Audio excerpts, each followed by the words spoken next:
We begin with breaking news from Norfolk. We just learned that a 12-year-old student from Norview Middle School was charged with threatening classmates. Now, parents of two of the students who say they were on a hit list called 10 on your side about the incident. We reached out to police, who now tell us this actually happened on Tuesday. 10 on your side's Jason Marks spoke to those parents. And Jason, what else did they tell you about this?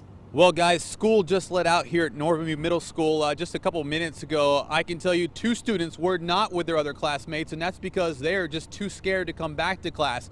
They were two names on what parents call an alleged hit list by another classmate. Now, as you mentioned, this all happened Tuesday. That's when one parent says his son was called down to the office and was told by the administration that his son was on a hit list. The parent says his kid actually was shown the list, and there were 7 names on there, and they said it was people who were intended to be killed. Police say they were called out and they arrested a 12-year-old for threatening students. Anthony Dale says his son, who was on that list, was then sent back to class, but it wasn't until much later the parents were called. Parents of kids that were on the list say this has to be one of their biggest fears. Petrified. It really hurts me to the core to know that my child's life came. Even the words to me hit really home. It really hurts. It makes me scared. It makes me scared to send my kid back to school. It's so scary that I just start shaking.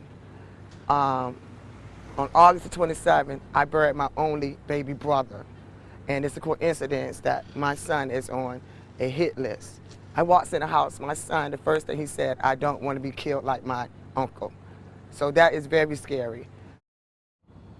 Yeah, something really terrifying for these kids to deal with. Police say at this point it doesn't appear that the 12-year-old had any intentions on carrying out the threats, but I can tell you he's been charged with threatening death or bodily harm on school property. He's been taken to juvenile detention. We will have much more on this story coming up on Wavy News 10 at 5. But for now, that's the latest here in Norfolk. Jason Marks, now back to you guys.